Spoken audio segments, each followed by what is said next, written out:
hey, it's Romania Black, and no big deal, but we're on season 2, episode 2, and yeah, I waited just enough time to get to the comments, and I was like, no, we have to watch episode 2 because we left up on episode 1, and KEEL was just giving our boys a beating, and then Kaji in the second year vice captain showed up, and then it's just been a brawl. So I've got my bingo card at the ready. We're good there. I don't know how to measure it.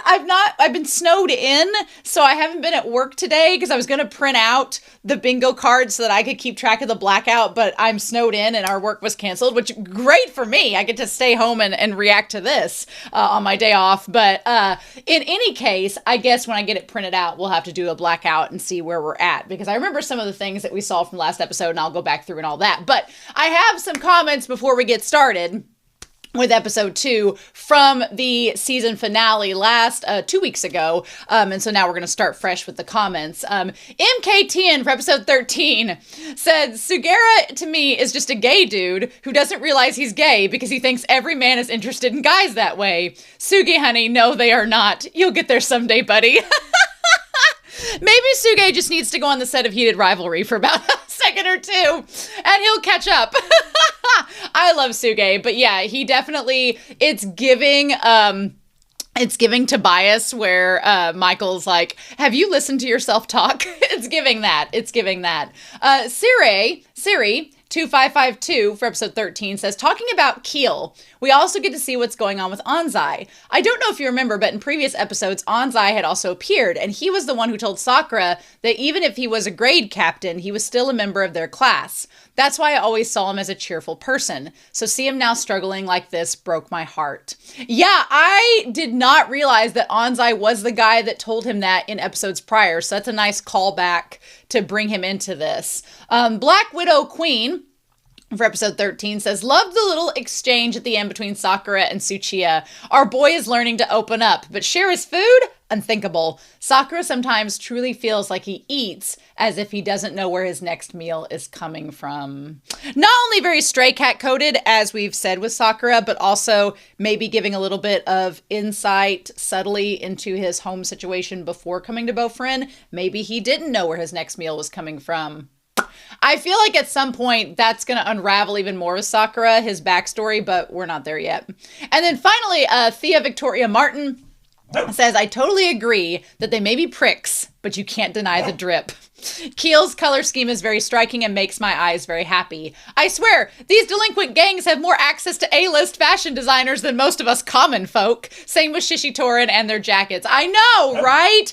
It gives me very Pokemon vibes. All of the gangs in Pokemon, they just have amazing drips, and you're like, who's designing for you? Like Team Rocket, it makes sense. Giovanni's a millionaire, supposedly, allegedly. But with KEEL, do they have a benefactor? I don't know. I guess we're going to find out. But anyway, I really appreciated those comments, so thank you all so much. Before we get started, we need to thank our Patreon philanthropy tier for helping alongside all those who are patrons for supporting me on this channel. I really appreciate your support. If you have a chance to check out my Patreon, please do. If you can't support me on Patreon, I understand, but please, if you can't do that, at least subscribe to the channel so you see Windbreaker every Friday, and like these videos and comment down below, as they help my channel out so much. So in the meantime, I want to give a shout out to Destiny Marie, as well as Fisho, Linden, Zero Anti-Zero, Translucent Men, Eric, Ichu, Be Happy, Ghostly Turnip, Dana, Alex Cornejo, Diana Williams, Rose Jennison, as well as Murphy, Daniel Devorin, Damage 3245, James Rast, CATA, Alexandra Q, Shimoyama, Sunspots, as well as Nicholas, Sean, and Jason N. Thank you all so much for supporting the channel, along with everyone over on Patreon and those of you that are subscribed and liking and commenting on the videos on YouTube. Y'all have all of my love, and y'all are knowing that. So I'm so excited. Yes. So with that being said, my dogs are trying to be distracting, but as they know, it is windbreaker time. They should be aware. So Huckleberry, I'm going to need you to go lay down. Mama's got windbreaker. So with that being said, we aren't going to waste any more time. We are going to start episode 2 of season 2 of Windbreaker, and we're going to do that here in 3, 2, 1, and let's go.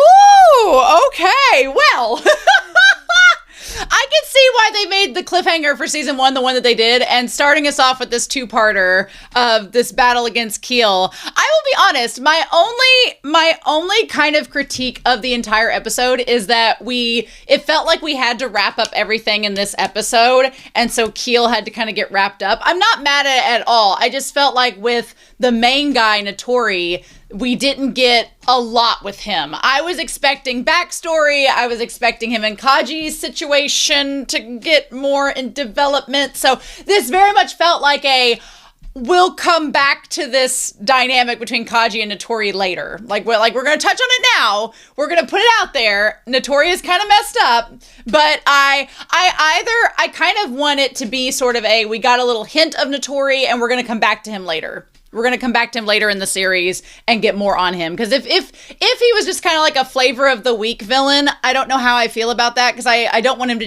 I don't want Keel just to be like, okay, we're done with Keel. That's it. But because we set all these characters up and now I'm like, we probably will come back to them later. I don't know. I feel like we didn't get the chance to really explore their MO, the gang's MO fully. So, but who knows? If we don't come back to him, then I guess that's that. So... But it did feel like we wrapped up everything really quick in this episode. It went by so quickly. And get Huckleberry is stowing. Before we get started, we probably need to go over the bingo card. Sakura blushing, no. Did we see Suo doing some elegant fight moves? Yes. Oh my god, Suo. I want to talk about Suo when we get to him. Interesting. Narai was nowhere to be seen. I'm like, Narai was nowhere to be seen. That was another thing I kept in this episode wanting to see, like, them touch base on Narai, but instead we got the focus on Nagato at the end. It just felt like everything wrapped up so quickly, and I'm hoping next episode is a chance to do a proper, like, continuation of the aftermath and then see where we're going to from here. But I hope this is not the last we see of Keel, because they were a legitimate kind of threatening group, so especially with Notori, so I want to see more of him in the future. So I'm curious where we'll go with that. Was there a handshake or a hug? I feel like, would we describe some of the moves that were done in this episode as hugs? I don't know about that. I don't know if we got that. New character backstory. We did get a little bit of that. Did we count with Kaji with that? Do we count Kaji's backstory as new character backstory? I don't know. I thought it would be a lot easier to get a bingo card than it has been, but this bingo is going to be hard this season. Abs on display. We did get to see abs. We did see some abs. We saw a little hint of Suo just for a hot second. Antagonist shipped with Sakura. Well, I don't know about antagonist shipped with Sakura, but Notori was trying to make a Kaji ship with him and Kaji, and Kaji's like, no, hell no. So none of that. A brawl did take place. There were not torn clothing. There was a Sakura flying kick. We did see that. Kaji sassy. I would say Kaji was a little bit sassy. Umemiya did not jump at Katoa, though. No character dirt faces. None from that fourth row. Not at all. Sugi grumpy face. Did get that. Sakura backstory moment. Didn't get that. New gang. No. Man, no bingo. No bingo. I feel like we're going to have to end up trying to go for a blackout, but even that might be difficult in this. I'm going to print it out for episode 16, and then that way we'll have it for then. But that's so wild. What? Okay. No bingo, I guess. So what can we do? What can we do? But I do want to go ahead and start talking about the imagery in this. No OP and no ED, which is sad. I know we'll get to it eventually, but we're going to look at the imagery here in 3, 2, 1. I liked the focus on Kaji. Notori was creepy and very interesting. I really wanted there to be more about, I like the backstory we got with Kaji. It helped a little bit to get some more on how he feels as a person. We got a little bit of insight into that. I wanted more with Notori, but we did not get that this time around. And maybe Notori's not that deep, but I was hoping that we would.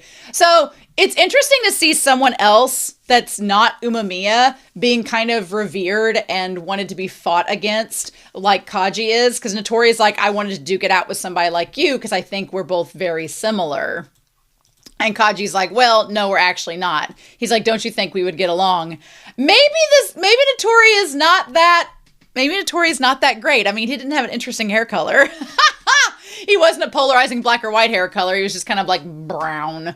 But immediately, Notori misassumes that because Kaji punched the sense back into Sakura, that must mean they're similar. And I'm like, no, just because Kaji uses some violence to get to people, that does not make you similar. I think the big difference here is that Notori assumes, he's like, that's the right way to go. I thought we would get along. The best way to gain absolute authority over others is fear. I think that's where Notori gets the most mistaken. He assumes that Kaji punching Sakura was to put fear into him, and that was not the case at all. He was punching sense into Sakura, being like, hey, snap out of it. Let's think straight. But he wasn't trying to make Sakura scared of him, and that's where Notori gets it twisted. And I was waiting for Kaji to tell him that and be like, no, you're wrong. Here's what it is. But Kaji's not a man of words like Umamiya or Sakura. Sakura being a man of words is crazy, but here we are. He's not a man of words, so we don't really get the chance to see Kaji telling Notori this. So that's why I feel like we're going to need to revisit this whole matchup between Notori and Kaji for Kaji to be able to speak his piece. Or maybe we won't. I do like the bat with all the stickers on it. It's interesting. And then he's like, that's why nobody will dare stand against me and why they'd never run away. I'm curious. He says, don't you feel the same way? The thing is, again, Notori is all wrong. He is so wrong about Kaji from what we've seen so far. Kaji is the captain, but as we saw in episode 12 of season 1, he is not making anybody do anything. He literally is slacking in terms of like delegating and doing things like that. Like him and Notori are polar opposites. Notori's like, I boss everybody around. Everyone's scared of me for whatever reason, because he didn't really, other than having the bat, I didn't see why everybody was following him, what the big deal was. He's not like a big brawny guy either. So I was like, why is everybody following you to begin with? What the deal is? And maybe that's a metaphor about fear, that if you think about it more than 2 seconds, the person you're scared of really isn't that scary and you probably don't need to fear him. Maybe that's, the metaphor and the symbolism there. But I'm glad the show doesn't hold our hand in explaining it, but we, the audience, know from episode 12 of season 1 that Kaji does not rule anybody over with fear. He's literally drug along by Kasumi and Inamoto to do anything. And he has a presence about him that makes people follow him, but he's not like what Notori is describing at all. And I'm like, Notori is basing what he knows about Kaji on rumors and what he's heard and assumes. And I'm like, you guys are not similar at all, right? He's like, are you a goody two-shoes? I'm like, no, Kaji's not a goody two-shoes. Now, Notori brings up something interesting where he's like, what you guys are doing is nothing but violence. And he kind of calls out Bofurin by saying they're hypocritical, by saying, oh, you're protecting the people, but all you're doing is beating us up. Again, Sakura and Kaji and them kind of have phrased it for KEEL, being like, well, yes, we're beating you up because you're hurting the people of our town. That's just kind of how it works. And KEEL is ignoring that and trying to twist the narrative to make Bofurin look like they're not, to make Bofurin look hypocritical and saying it's disgusting. So yeah. And he's doing all of this to try to convince Kaji to join their group. But I'm like, my dude, if you think you and Kaji are similar, why in the world would you think Kaji would join you? That doesn't make sense. Or maybe, as Kaji points out, Kaji kind of points out later on in the episode, he's like, so are you wanting me to join because you know you're not the toughest person here and you don't want that responsibility anymore? I was like, ooh. He's like, are you not the top person of this team and you're just wanting to get another person to be a flunky? Interesting. Yeah, he says if I win, come join KEEL. We know that ain't gonna happen. Not at all. No, and Kaji's like, I kept quiet listening and you got all cocky. And then he's like, do you think that's the best feeling? You think that's the best feeling? Which we're going to get into that in this episode. Bastard's like, you don't have the right to talk about Furin. The moment that he snapped the lollipop and crunched it. I was like, it was like that damn owl from the Tootsie Pop commercials. How many licks did it take to get to the center of a Tootsie Pop? Let's find out. Like, it literally was that with Kaji. Now, I'm going to be real with you all. Kaji concerns me a little bit throughout this series because he needs to not fight while he has a paper stick in his mouth that he could choke on. Choking hazards, y'all. Choking hazards. Don't do that, Kaji. Wrap that shit up and put it in your pocket. Okay, I will be excited at the end of this season when we can finally see the OP, but today is not that day. So, Edward Elric over here is wondering why Sakura is a completely different person. Well, he got rebooted by Kaji, essentially. I loved this. This scene was amazing. Edward Elric says the most smart thing that's been said from Keel these last 2 episodes. He's like, fight them all together. He's not going to fight with you all, but he's going to send you to go do it. So get on it. And this scene was great. Like, Sakura, the animation on him, the way his eyes looks amazing. It's so damn good. And he just beats the tar out of them one by one. I like that it starts out, again, the animation in this episode's really good. I like the dark shadows and the lights from the building, the warehouse coming in. I like the way that it's animated. It looks so grungy and it's stylistically very good.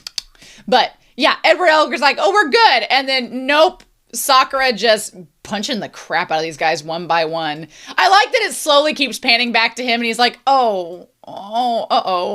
The camera angle, all of it. So good. So good. Yeah. Love it. Yes. That shot's so bitchin'. I'm like, Sakura looks amazing there. Do not corner a stray cat. You will get scratched up, my friends. You will get scratched up. And then he just looms like a damn zombie. I'm like, you have a crowbar in your hand, my dude. You have a lead pipe. Do something with it. But he just got too freaked out. I like also the metaphor of the warehouse. There being holes getting made in the warehouse. It's like there's literally, as the fight goes on, Keel's foundation is just getting random holes in their foundation, showing how flimsy they really are. And maybe that's the point. They're flimsy as a group. It's all for show. They're just scrapping together whatever weapons they can find, but there's no real strength behind it. It's just a facade. And as the fight goes on, more holes are being punched, literally in the armor of Keel, that's exposing all of that weakness. I think it's a great metaphor. I like it. I like it a lot. So then Suge versus the pretty boy is so funny to me because of the things he kept saying. Also, I think it cannot be understated. Suge did this entire battle in flippy floppies. He did this entire battle in beachwear, y'all. In beachwear. He was ready to walk the boardwalks of the beach in his flippy floppies. Suge's a real one. I absolutely love him in this. And then he says it's an atonement, because I like this one guy's like, what do you mean atonement? My virtue is to help out my buddies, but look at me. I'm not being much help at all. Kasumi is an MVP. We're going to talk about him. He's like, the upperclassmen had to come here and wipe our asses for us. And then the one guy's like, well, that just means you guys are weak. There's a lot of talk about strength and weakness. He's like, quit smirking at me. I'm like, he's going to smirk at you. Meanwhile, Sugi, I feel like Sugi had a little bit of an uphill battle because old Kamomedai guy here has his board wrapped in barbed wire. Like, poor Sugi getting his face all cut up. When Sugi is forced to speak, that's when you know it's real. I'm getting bored of your toughness, so let's end this. I like Sugi's rant about him being so cumbersome and tall and looming like this big leviathan, and he has to deal with all these. I love he called Sakura a runt. I was like, oh, that's so funny. He's like, I have to deal with you runts all the time. He's like, you little fast little shits. Yep, he's like, smiling is a virtue of mine because I'm an entertainer. That goes along with Suge being inspired by wrestlers because wrestlers are entertainers. I mean, they're athletes, but they're also entertainers. If you've watched wrestling for more than like one episode, you know wrestling is entertainment. And so he's like, I have to smile. It's part of my persona. And then he just knocks that guy out. Well, he doesn't knock him out immediately at that point. But he's like, you need to stand up Time for the final round, moron. I love it. Meanwhile, I'm not gonna lie. Whenever I saw this moment of Sugi holding his legs and grabbing his ankles, I really thought Sugi was gonna take his big giant lumberjack leg and just kick that man in the crotch. I really thought he was going for the nut shot. I really did. I was gonna be like, oh, but that seems a little beneath Sugi. Sugi's not gonna do that. He's just gonna like spraining his ankle. That'll do it. That'll do it. Like, also Sugi with them luscious locks. I see it. I do like the contrast of Sugi getting all bloodied in the face, and then if you are a Sugi Suo shipper, you have Sugi all bloodied in the face and everything, and then Suo, we're gonna talk about Suo. Suo was pristine. Not a drop of blood or dirt on him. On him. On him!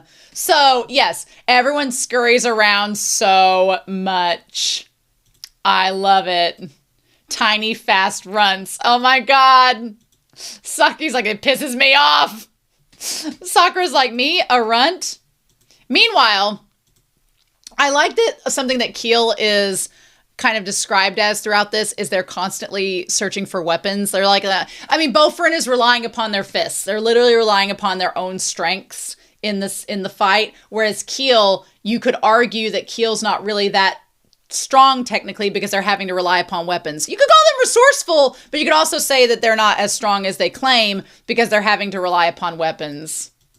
And he's like, you asshole. And he's like, looking good, bro. Looks like we both have a bit more left in us. I'm like, there's something that Suge says in this fight that I was like, sir, you need to back up and rethink what you just said. Because this guy's like, what the hell? And he goes after him and punches him. I'm like, Suge just dishes it right back. You know? Because when he punches this guy out, what does he say? What he says to him really got me. He's like, come on, what's wrong? He's like, I'm doing peachy. Are you doing peachy? Are you doing peachy? Meanwhile, yeah, his leg being broke. I love the jump kick from Suge. It's like such a wrestling move. It's so good. And then, yeah, Sugi's like, I'm not messing around. That was such a great move. That was such a great move. Both of them did so well. And he's like, this line here. You sure got blown back nicely. Good job for a heel. I was going to say, if you've ever watched wrestling, there is, the heel is the villain. When they say you turn heel, that means you become the villain. Because in wrestling, I mean, there's the heroes and the villains in wrestling. That's part of it, you know. But usually you have these hero characters, the good guys, and then they turn heel, which means they become the bad guys. And it's usually wrestling's a soap opera. It's literally a soap opera. It's a drama. It's a drama for buff dudes. But there's like the blown back. I was like, wording, Suge, wording. My mind is in the gutter now whenever I'm around Suge. It really is. He's like, how do you guys do things at KEEL? That's something I can't joke about. And then Sugi getting this moment, pushing the hair back. Yes, please. This look here, where he pushes the hair back, it made it almost look like if Sugi cut his hair, which God forbid, let's not have Sugi cut his hair. His hair is luscious and gorgeous, and I love it. But he would look a lot more, like, stern if he had his hair cut like that. But I love this shot of Sugi. Good for him. Good for him. Why the hell would I wait, dumbass? He's like, no, I'm not going to wait. Meanwhile, another hole is blown in the foundation as this misogynist piece of shit gets what's coming to him. Yeah, I'm like, quit calling. Look, I'm a woman, so I don't take offense when somebody says little girl, but the way he's saying it is implying a weakness and implying a derogatory, like, slur against Kiryu, and I don't like it. This guy had to go. I also love the idea that Kiryu is not serious till he puts the jacket on. And when the jacket fully goes on, he's like, okay, we've had our fun, and now it's over. Also, I think a cool tie-in and similarity between Sugi and Suo, or Kiryu and Suo, is Kiryu using the move to knock him out. Like, he hits the pressure point that, like, paralyzes him and knocks him out. Like, that's all he had to do. He was just leading this guy on. That's a very Suo agenda that we've seen in previous episodes. Like Suo kind of plays with his prey and then knocks him out, and Kiryu does the exact same thing here. So getting little tie-ins with Kiryu and Suo. I also like that Kiryu's like, you guys are not strong because you have a leader. So he completely pokes holes in his argument. He's like, what are you talking about? Like, what? This guy was so mean, saying that Kiryu should kill himself because he's not strong enough. And he's like, oh, actually, no, I don't think I'm going to do that. Also, I like Kiryu putting his hair down. Like, that looks so good. He's like, the weak have to obey the strong. Otherwise, you have no reason to be alive. I like that Kiryu's like, but wait a minute. You guys are following this one dude. He's like, so doesn't that make you guys weak as well? Also, this guy who's literally an incel, clearly, I love that Kiryu just went straight for the jugular. He's like, from a girl's point of view, you're way too exhausting. As he puts the jacket on. He's like, it makes me feel so embarrassed as a fellow human. And then he's like, and then of course this dude's like, oh, are you not popular with the girls? I'm like, dude, this guy, Kiryu is always around girls, but not for the reasons. He's like, I thought if I was a girl, a guy like you would be out of the question. That's all. Hit him where it hurts. Get him right where it hurts. I love it. And he's like, oh, sorry, I hit a bullseye. And he's like, you guys follow orders from a guy upstairs, so doesn't that make you weak too? And then he's like, oh, well, we're just lending him a hand. I'm like, bullshit. No. And then Kiryu's just done. He's like, bye. I'm over it. I love it. I love Kiryu so much. He's such a cool character. And he's like, oh, you'd be more popular with the girls if you weren't just such an asshole. Love Kiryu.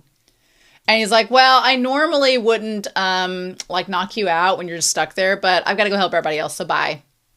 Meanwhile, Inamoto is telling this one dude to, keep it up, keep trying to fight, and then Kasumi comes over and just subdues everybody. Kasumi doesn't have to say 2 words, and he's like, yeah, I don't want to hear Kasumi talk, but I'm so curious about Kasumi. I want to know more about his backstory. I want to know about him. He's just such a sweetheart. I feel like Kasumi and Kiryu and Suo are both although we're talking about Suo kind of went against this, but Kiryu and Kasumi are so unbothered, nonchalant, and they're like, we're going to settle things. Don't you worry. We got this. They're so in control of their emotions. Then there's Suo, who was not this episode. Well, I like that we see Sakura. The other guys are like, we're all beaten up and stuff, Sakura. And you can tell Sakura feels bad because he's like, I brought you all here. I got you all involved. I wasn't able to take the lead. We had to rely on the second years. You can tell Sakura's beat up about it, but Kaji's kind of gotten him over that hurdle. And now he's like, fine, we're going to be okay. And you can just tell how sincere he is in this moment. That he's just like, what else can we do? And then I liked Inamoto was all over them R's this episode. He's like, we're all done over here. Sugi cleared up most of his area too. That's really cute. I love Kiri. Yeah, just boop, that kick. That kick was really funny. And then he's like, I'm honored to have your help, and I'll be sure to be there next time. Sakura's like, I kind of wimped out. I wasn't being strong. I kind of was making it all about me. I wasn't thinking of you all. I shouldn't have done that. I'm glad Sakura has this moment of reflection. It's kind of nice to see our main character reflect in the moment and be like, hey guys, I'm going to show up next time, so don't you worry. Meanwhile, and I like this moment here where Kasumi and Inamoto are like, look at him. Look at our boy. And it's behind Sakura's back so he can't see. That's really cute. Meanwhile, Suo was pissed. I want to see why this guy made Suo so pissed. Why were we denied that? Because this guy we weren't playing. He's like, what? I think because maybe he got, and Sakura even notices, he's like, oh, the air has changed. And Suo is just walking. So something this guy said pissed off Suo. I want to know what it was. And I'm hoping in future episodes we get back to that. Because why did Suo have this look on his face? When he was fighting at Shishitorin and that one guy, he was just playing with him. And then was like, boop, boop, boop, boop, we're done. What did this guy say that got on his nerves? I want to know. I want to know because that look on his face is terrifying. Why does Suo... And Suo, by the way, has no blood, nothing on him. He's just done. And he's like, give me a break. What the hell are you? What did he say here? Oh, he's just so pissed. What did this guy say? He's like, what is with that look? I'll crush that eye of yours. Maybe he talked about his eye. Did he insult the eye and the eye patch? Did he say something he shouldn't have? And then he just like, yeah.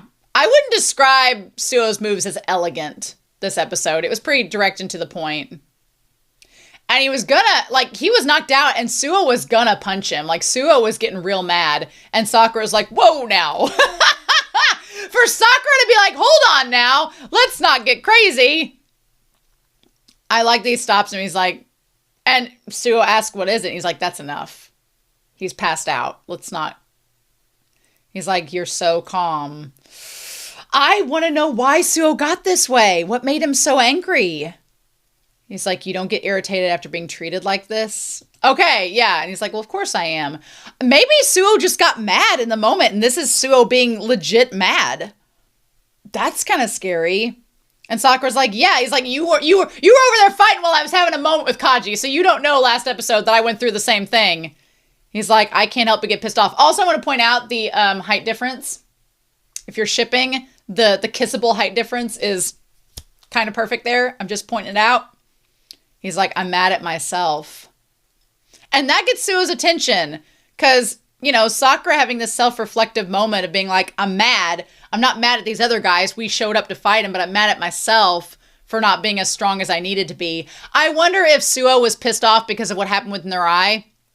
And Suo was mad at himself like Sakura was because he couldn't protect Narai. And so this is him projecting that into the situation. And he projected that onto that one guy, taking it out on him. Maybe that was it.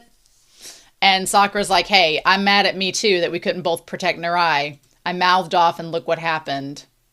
I think that's it. I think they both are upset because they couldn't protect Narai. Which I kind of wish we'd gotten a little bit of Narai in this episode, but I get it. We had to do Nagato, all that. We'll get it next week, I'm sure. But yeah, but getting pissed off does nothing. I got to do what I can do right now.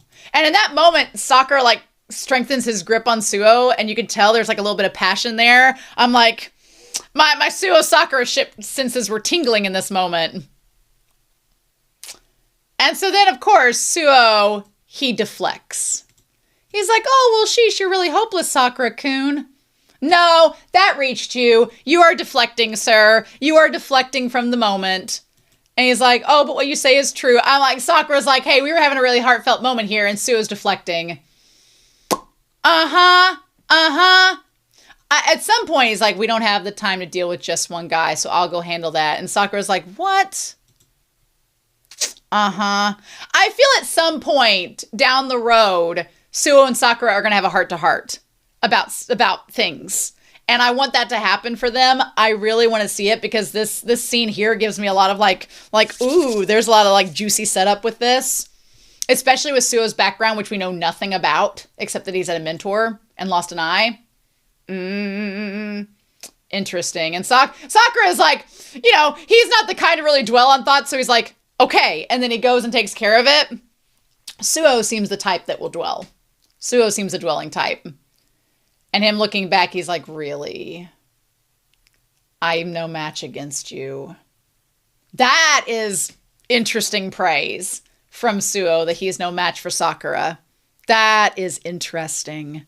I'm getting kind of Hiragi Umemiya vibes from that. Getting a little bit of Hiragi Umemiya vibes from that moment. So anyway, after we go here, we go back to Notori versus Kaji. And the choreography with the chain and the ropes, oh, that was so good. Yeah, this rope here, like fishing him with the rope and then slinging him through the building, I wouldn't have expected that choreography, but that worked really good. The one thing that I will say is, in terms of Kaji versus Notori, I kept wanting more for Notori's argument and for knowing, because I have questions. Like, one, why does this gang follow Notori? He seems kind of just mid. Maybe that's the metaphor. Maybe that's the point, is to say that like following strength is really subjective and it's not what you think it is. But he kept talking about wanting Kaji to be a beast and saying, you're not fit to be a human, you're more of a beast. And I'm like, is Notori just kind of just creepy? and just kind of a masochist and just that's his whole jam? Or is there more to it than that? I wanted there to be a more robust argument with him, but maybe that's not what we're going to get. We can't get high in-depth antagonists like Choji and Togami every single time, y'all. We have to have some variety. I don't know. Notori just had like a villain of the week flavor to him in this episode. And he's like, I just want you to go berserk. And I kept wanting Kaji to defend and negate what Notori was saying. I wanted Kaji to defend himself and tell Notori how wrong he was, but he never did. And I was like, maybe that's going to come up later. I don't know. Maybe they'll come up next week. I don't know. He's like, your true nature is a beast. And Kaji's like, yes, I am no hero. He doesn't say he's not a beast. He says he's not a hero. And he talks about getting picked on by all of these people, which I feel like Sakura relates a lot to. I feel like that's where they connect. He's like, once I lost it, my mind went blank.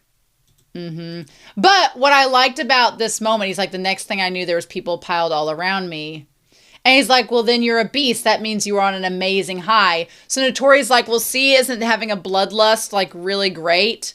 And he's like, at that time, I couldn't feel worse.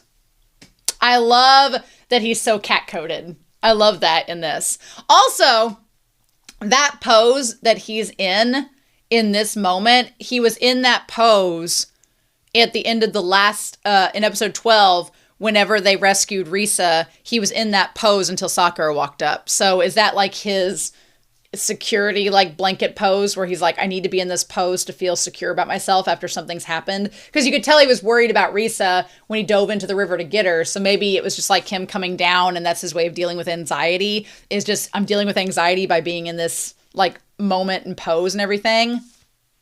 Maybe. Kaji is a man of few words, and I appreciate that about him. We don't have to have giant monologues in every episode, but I feel like because Notori was so wrong, he was so wrong about how him and Kaji were similar, because they really aren't, that I wanted Kaji to like speak more to that and argue with him. He's like, how I couldn't fight it off made me want to puke, but I was taught how to control it. Yep. And then, even if it was only halfway, I was made human. And then we see Hiragi. That has me so inspired. So the idea of Hiragi inspiring Kaji instead of Umemiya is interesting and would make a lot of sense, because Hiragi is a good example of somebody that's not wanting to be at the top. He's following Umemiya, but he's still useful. So that's interesting. I want to know more about Kaji and Hiragi's backstory. I want to know more about that. And he's like, well, what's up with that? Did you create this team? He's like, it was such a far cry from the peak that I know of. And we see the four kings. He's like, what do you mean by that? Yeah, Kaji's like, you're the only guy at the top. This is it. This is all you got. He's like, my team's pretty robust. We're pretty deep in terms of all the leadership we got. If you're the top and everybody else is just beneath you, that's pretty. He's like, that means the snake's just got one head. We cut it off and that's it. He's like, I'm part of a team that's a lot more layered, right? You're not fit to be at the top. Interesting. And so the human and beast like metaphor, I feel like Notori just wanted somebody to relate to because he views himself as a beast, and nobody, like literally Notori, you could argue, is what Kaji could have been if he'd try to be this way. But because Kaji had met people that showed him like the way to be respected and civilized, it didn't turn out this way. And now this guy is kind of jealous of that. I don't know. I wanted more conversation between them, but I don't know. The way they kept talking about how nature intended and humans versus beasts and everything. The Chains of Fear line, the metaphor I think was a little lost on Notori. He was kind of just ranting and raving at that point. But I can't help but notice like the whole like human nature and beast thing and everything. I kept thinking of Omegaverse. And I was like, this series would be really good in that. I'm just saying. This part here where he was up on the beams dodging the swings, that was really good. Kaji's a freaking gymnast. And then this part here where he goes to the chain. Oh, that's so good. I freaking love that. Love it.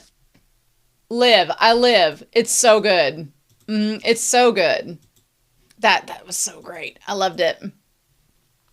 And then, yeah, you literally just beat him up to the point where... And Notori's like, how could they do this to you? But, God. The guy who turned you into human doesn't know jack about you.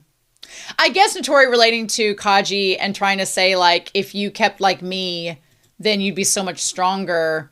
But we find out that that's not the truth. And geez, that bat getting, like, crushed is wild. Yeah.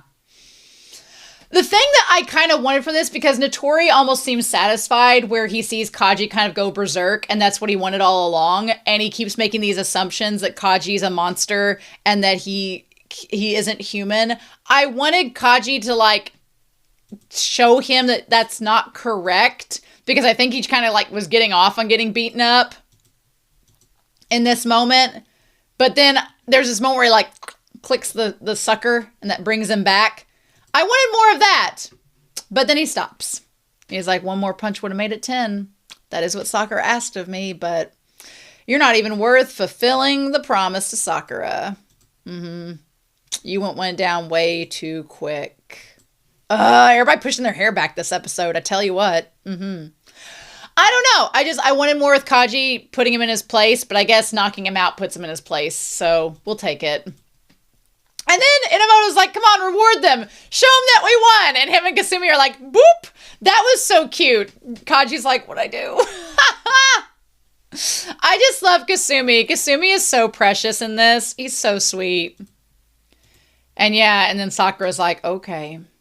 There was a hot second where I thought Sakura would join Kaji in this battle, but that, 'twas not meant to be. Clearly, 'twas not meant to be. He's like, let me go already. Super cute. So then Anzai wakes up. Man, I just like Kiryu and Suo, pristine. Perfect. Everything's fine. I'm sad they didn't go find Nirai in this. Like, he's outside the warehouse, passed out probably. I felt so bad for Nirai. I hate that they didn't go find him. But man, Suguru and Sugi, their faces are like toast. Jesus. The fight's over. And so then they're like, well, here's, like, we're here for support, but here's Nagato. Talk. I like also that Sakura kind of points out that, I like that Nagato's like, why'd you guys all fight for me? And I like that Sakura takes the conversation. He goes, no, don't get it twisted. We didn't come here for you. We came here because Anzai wanted to come for you and because Tsuchiya wanted us to come for you. Like, the people that we care about, Anzai and Tsuchiya, we're here because they wanted to help you, not because you needed help. They're like, we don't go searching for people off grounds, but the people of Bofurin that we protect, they're the ones that we're catering to, and you just happen to be involved in who they care about. I liked that. I like the Sakura set the record straight. And he's like, I just did what I wanted because I got pissed off at that son of a bitch. I like Sugi and Suo are like, no arguments there. He's like, Anzai said he wanted to help you and he got beat up. And I love that Sakura takes this moment of maybe relating to Nagato, where he's like, you keep looking down, being like, why y'all helping me? And Sakura's like, don't get it twisted. We're not just helping you, we're helping the town. You just happen to be a part of it. And I like that Sakura tells him to look up, like Tachibana told him to look up. I like that Sakura is taking his experiences and relating it. I'm looking your way, Sakura, so look our way too. I like that Kaji's in the background looking back. Love that. Look this way as well. It's so cute. Also, just point of reference, Kiryu looks amazing with his hair down. Super cute. Love that for him. And yeah, he's like, I did something terrible to Anzai. I did so many things that can't be undone. I'm not worth saving. And I feel like Sakura relates to that. Sakura at the beginning of season 1 did not feel like he was somebody who was worth, like, fighting for. But Bofurin did it anyway. And I just love that in this moment, he's like, I'm not worth saving. And Sakura, you can tell, relates, but he doesn't know what to say in that moment. And he's like, do I even have the right to say anything? And then Kasumi, coming over here like freaking Jesus, is just like, no, don't say that, man. Kasumi is rising the ranks is one of my favorites. He doesn't have to say anything. He's literally freaking Mr. He has a Mr. Rogers sweater. He's literally Mr. Rogers. Like, Kasumi is just Mr. Rogers. I love it. He's like, Anzai wanted to help you. No matter how you feel about something, others won't necessarily feel the same way. I like Kaji saying that because it literally is tying to Notori up top who's passed out. He's like, look, just because you think that you feel this way, others are not necessarily going to relate. He just got done fighting with a guy who thought he could relate to Kaji, and Kaji's like, actually, no. So, how about that? How about that? Love that. And he's like, why are you all so kind and so strong? I feel it goes hand in hand. Their kindness and their strength go hand in hand. They are interlayered together. And I kind of love that. I love that message that this series sends, that kindness and strength can go hand in hand. I love that. I love that so much. So yeah. So then we have the ED. And then after the ED, we get this little moment with Suo and Sakura. And I do agree. They say Notori looks quite happy getting pummeled. It's kind of freaky. Yeah, this guy was a little bit of a sadist. Just a wee bit. And then Sakura's like, well, you were laughing the whole time you were fighting that guy from Shishitorin. And he's like, oh, well, but you were laughing when you fought Togami-san. And I like this. Sakura's like, well, don't be pointing out this ship. Don't lump us together like that. I was like, oh, and then blushing. I guess, do we count that as blushing in the episode? I don't. If it happens in the theater at the end, we're not going to count that as part of the bingo card. He's like, don't lump us together like that. He's like, treating someone like a monster. It kind of makes me sad. Does it, Suo? Does it really? He's like, well, I think I did go a bit too far. He's like, just kidding. I feel like there's more to talk about with Suo and Sakura. I feel like they have a conversation. I feel like they're going to have a conversation about Narai. I feel like Suo and Sakura are both feeling bad about Narai and them not being able to protect him and be his friend and step up in that moment. And so I really want them to have a discussion with Narai, but clearly it's not happening this episode. So I hope that it happens next week. That would be amazing. So yeah, that's Keel. Interesting bad guys. I definitely want more with Kaji and Notori. Maybe they'll have a rematch one day or a part 2. I'm very curious about that. I wouldn't be mad if we didn't focus back on Keel again. It wouldn't break my heart because I feel like sometimes you don't need a fully fleshed out, like, full circle moment with your antagonist. You don't need that for it to be good. So I guess we'll see. But I've got a bingo card to print out for next week, and we're already on episode 3. We're already a fourth into the season. I don't like that at all. I don't want to be done with Windbreaker. No. So we're just going to have to see, right? We're just going to have to see. So I hope you enjoyed this reaction and discussion. I'm curious to know your thoughts down below, but I hope you all have a wonderful week. Please stay safe, take care, and yeah, I'll be back very soon with more Windbreaker. Bye.